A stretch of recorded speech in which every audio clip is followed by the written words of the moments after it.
Shalom saudara yang terkasih, hari ini kita akan kembali merenungkan bagian firman Tuhan dari Ulangan pasal yang ke-6 ayat 4-9. Demikian firman Tuhan. Dengarlah hai orang Israel, Tuhanlah Allah kita, Tuhan itu Esa. Kasihilah Tuhan Allahmu dengan segenap hatimu, dengan segenap jiwamu, dan segenap kekuatanmu. Apa yang kuperintahkan kepadamu pada hari ini haruslah kau taruh dalam hatimu. Haruslah engkau mengajarkannya berulang-ulang kepada anak-anakmu dan membicarakannya ketika engkau duduk di rumahmu atau sedang dalam perjalanan, ketika engkau berbaring atau bangun. Engkau harus juga mengikatkannya sebagai tanda pada tanganmu dan menjadikannya lambang di dahimu. Haruslah engkau menuliskannya pada tiang pintu rumahmu dan pada gerbang kotamu. Nah saudara, pada bagian ini Musa memberitahukan kepada orang Israel apa yang harus mereka ajarkan kepada generasi yang selanjutnya dan bagaimana mereka harus mengajar. Nah saudara, apa yang sebenarnya harus diajarkan dari generasi ke generasi orang Israel? Pengajaran ini disebut sebagai Shema. Orang Yahudi yang taat bahkan menghafalkannya itu minimal 2 kali dalam sehari, yaitu pada pagi hari dan malam hari. Nah, ini adalah bagian yang sangat penting karena inilah dasar iman yang harus dimiliki oleh setiap orang Israel.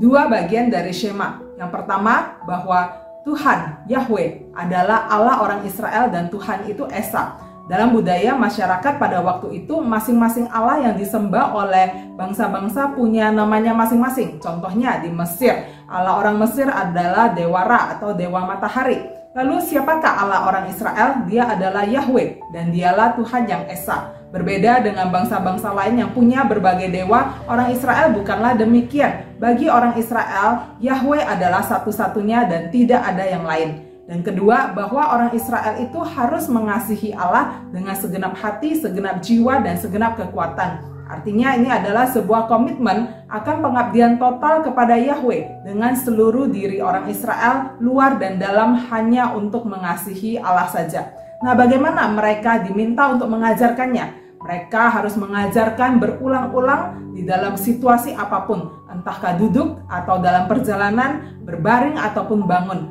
Nah, artinya di dalam setiap momen dan setiap kesempatan, Shema ini perlu terus untuk diajarkan terus-menerus, harus menjadi bagian dari hidup orang Israel. Karena pada waktu itu orang Israel sudah akan masuk ke tanah Kanaan yang penuh dengan penyembahan berhala dan berbagai dewa, maka mereka harus tetap memegang iman yang teguh kepada Yahweh. Saudara yang terkasih, bagian ini mengingatkan kita akan pentingnya pengabdian dan hati yang total kepada satu-satunya Allah yang benar, Allah yang mau menjadikan kita sebagai umat pilihannya, Allah yang merancangkan keselamatan yang kekal lewat kedatangan Yesus Kristus ke dalam dunia untuk menebus dosa kita. Jadi seluruh pengabdian kita itu dibangun atas dasar pengenalan akan Allah yang benar. Dan pengenalan itu tidak hanya 1-2 kali, tetapi harus setiap hari. Tidak hanya sekedar membicarakan itu di gereja 1 minggu saja, kita mendengarnya hanya 1 minggu saja, melainkan di dalam setiap kesempatan, di dalam hidup kita sehari-hari, kita harus terus berbicara tentang Allah.